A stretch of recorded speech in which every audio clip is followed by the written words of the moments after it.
Assalamualaikum warahmatullahi ta'ala wabarakatuh. Nama diberi Nur Afiga binti Muhammad Yunus, nombor metrik E19E0647. Assalamualaikum warahmatullahi wabarakatuh. Nama saya Nur Azina binti Abdul Hasani, nombor metrik saya E19E0662. Hari ini saya akan meneruskan pembentangan mengenai inisiatif penyelesaian masalah.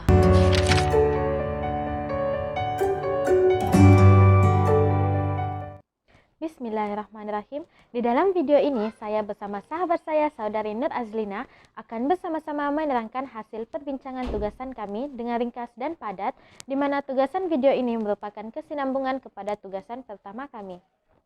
Untuk makluman, tugasan pertama kami adalah berkisarkan tentang analisis kajian kami terhadap kes, tipu harta pusaka, dan juga perebutan harta pusaka. Oleh itu, berdasarkan daripada kedua kes tersebut, isu utama yang kami dapati ialah penipuan harta pusaka dan juga perebutan ataupun rakus harta pusaka. Sebagai tambahan maklumat, statistik yang kami dapati, carian internet menunjukkan lebih 400,000 paparan berkisarkan tentang perebutan dan penipuan harta pusaka. Oleh itu, jelaslah bahawa isu perebutan dan penipuan harta pusaka merupakan salah satu isu yang masyarakat kita perlu ambil berat. Selanjutnya, kenapa dan mengapa isu ini boleh berlaku? Hal ini adalah kerana kurangnya pengetahuan ataupun tidak mendalami ilmu faraid dengan baik. Masyarakat kini lebih fokus kepada ilmu duniawi dibandingkan dengan ilmu ukrawi. Walhal sudah jelas lagi bersuluh hadis riwayat Al-Hakim daripada Ibnu Mas'ud radhiyallahu anhu. Baginda Nabi Muhammad SAW bersabda, "Pelajari ilmu faraid dan ajarkanlah ia kepada orang lain. Sesungguhnya aku seorang yang akan mati, sesungguhnya ilmu ini akan diangkat dan berlaku kacau bilau, sehingga apabila dua orang bertelingkah kerana harta pusaka, mereka tidak dapat menemui sesiapa yang boleh menyelesaikan kes mereka." Oleh hal yang demikian, apabila kita tidak mempelajari dan mendalami ilmu faraid, maka perebutan dan penipuan harta pusaka akan mudah berlaku seperti kes suri rumah yang menipu tanda tangan adik-beradiknya serta memalsukan dokumen. Begitu juga dengan perebutan harta yang berlaku di antara Datuk Bahri dan isterinya dengan anak isteri si mati. Sedangkan Datuk Bahri dan isterinya tidak berhak langsung akan harta pusaka tersebut kerana terhalang oleh anak lelaki si mati. Disebabkan itu, jika mereka mendalami ilmu faraid dengan baik, sudah tentu perkara sebegini dapat dielakkan. Sebab yang kedua adalah tidak ingin mengikut kaedah pembagian faraid. Seperti yang kita sedia maklum, pembahagian faraid di antara waris adalah tidak sama. Contohnya, anak lelaki akan mendapatkan 2 bahagian, manakala anak perempuan akan mendapatkan 1 bahagian. Isteri si mati pula akan mendapatkan 1/8 bahagian.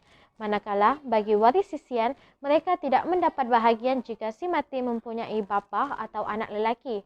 Oleh itu, berdasarkan kajian kedua kes, kita dapat menganggap bahawa salah satu penyebab yang menyebabkan berlakunya penipuan dan perebutan harta pusaka adalah disebabkan hal ini, di mana waris tidak ingin mengikut kadar pembahagian faraid yang telah ditetapkan oleh Islam.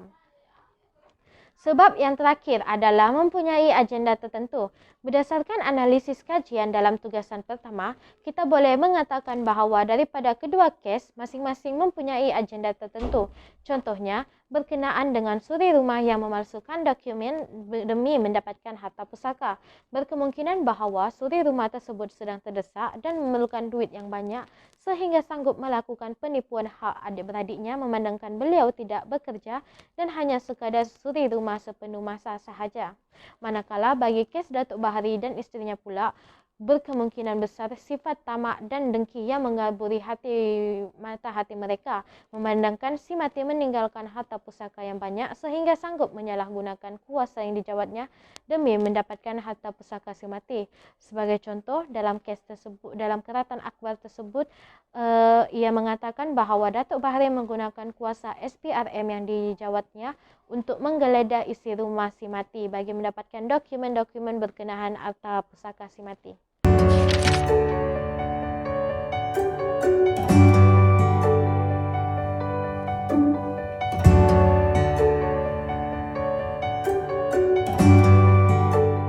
Inisiatif penyelesaian masalah yang pertama adalah pengagihan hasil secara faraid. Pengagihan hasil secara faraid merupakan salah satu kaedah ataupun tata cara pengagihan hasil pusaka orang Islam di mana ia bertujuan untuk mengelakkan pembahagian harta pusaka yang tidak betul dan meletakkan hak orang lain kepada orang-orang yang tidak berhak.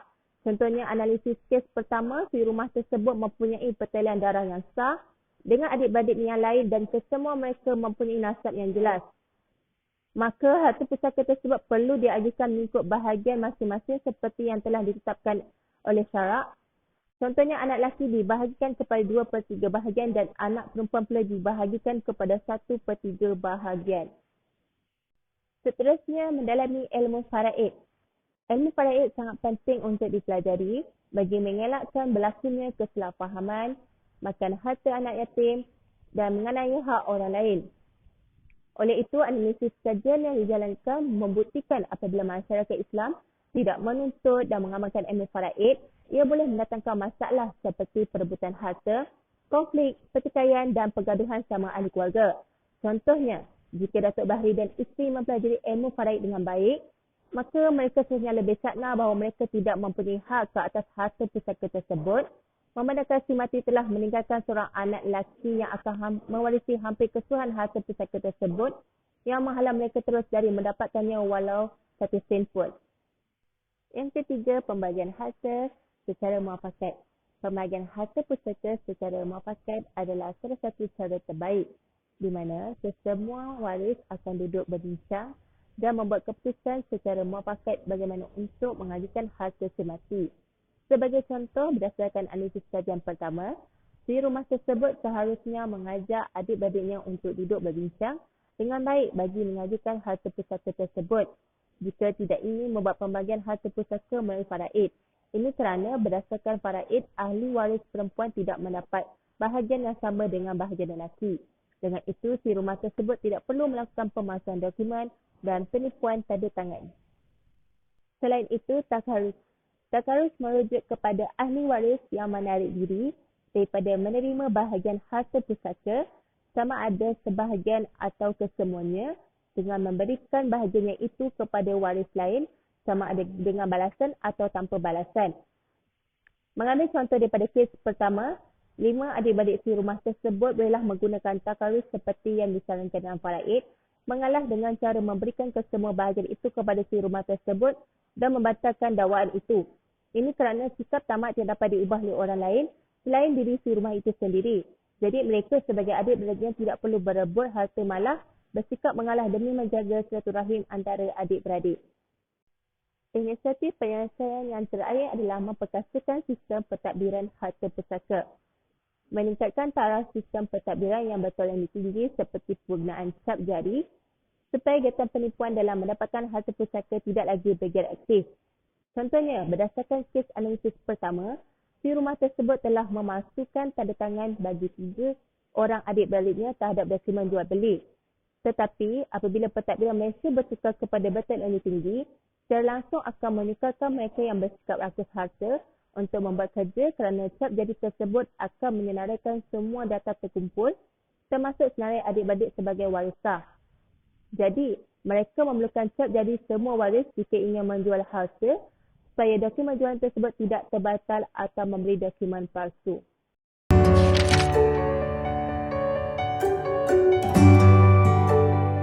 Seterusnya, kita beralih pula kepada permasalahan yang berlaku dari sudut positif dan negatif. Untuk kesan positif, kesan yang pertama adalah sistem faraid dapat mengagihkan harta pusaka secara adil dan saksama kepada semua waris yang berhak, di mana bahagian setiap ahli waris telah ditentukan di dalam Al-Quran dan hadis. Oleh itu, dengan pembahagian secara adil, kita dapat mengelakkan berlakunya persengketahan di kalangan ahli waris. Kesan positif yang kedua adalah kes-kes harta pusaka yang berlaku dapat membuka mata dan minda masyarakat tentang betapa pentingnya untuk mempelajari dan mendalami ilmu faraid dengan baik. Jika masyarakat Muslim di seluruh dunia mendalami ilmu faraid, sudah tentu segala kes perebutan dan penipuan harta pusaka dapat dielakkan. Kesan positif yang terakhir adalah undang-undang harta pusaka dapat menyelesaikan pertelingkahan antara waris dengan sebaiknya, memandangkan hak-hak setiap ahli waris telah tercatat di dalam undang-undang syariah Islam. Bagi kesan dari sudut negatif pula ialah keretakan hubungan kekeluargaan. Seperti yang kita semua maklum, perebutan dan penipuan harta pusaka yang berlaku pasti akan menyebabkan hubungan kekeluargaan menjadi renggang dan berpecah belah akibat ketidakpuasan hati yang ada pada ahli waris.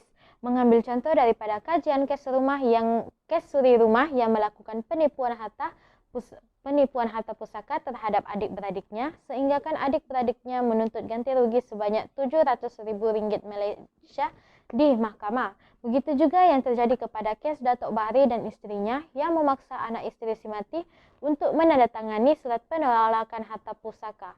Maka berdasarkan kedua kes tersebut terbuktilah bahawa perkara ini mampu untuk menyebabkan hubungan kekeluargaan menjadi retak.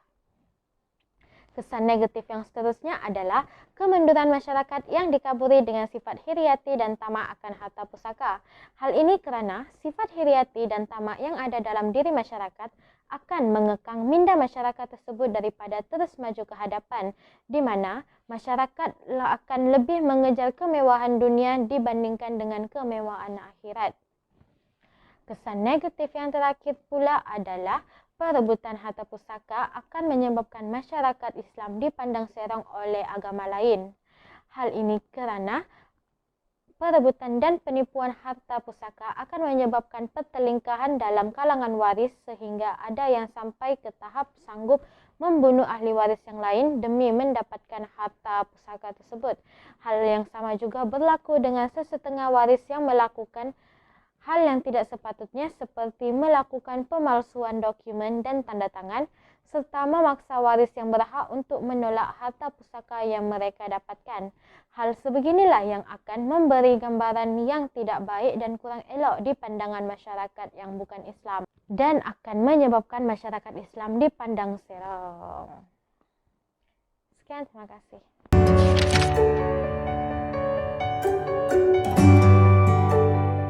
Kesimpulannya, kita hendaklah mengambil iktibar daripada kes-kes penipuan dan rakus harta yang terjadi di Malaysia seperti kes tipu harta pusaka, suri rumah diberi tempoh 9 hari dan kes perebutan harta pusaka Datuk Bahri Muhammad Zain didakwa salah guna kuasa.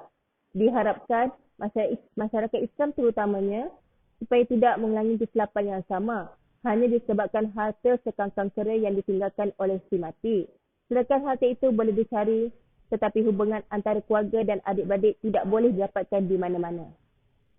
Diharapkan masyarakat Islam mula sedar tentang pentingnya ilmu faraid ini dituntut dan diamalkan dalam kehidupan apabila seseorang ahli keluarga meninggal dunia.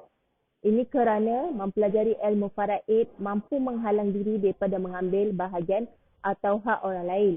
Ditegaskan bahawa ilmu ini merupakan penyelesaian yang aman, adil dan saksama seperti yang digariskan dalam syariah.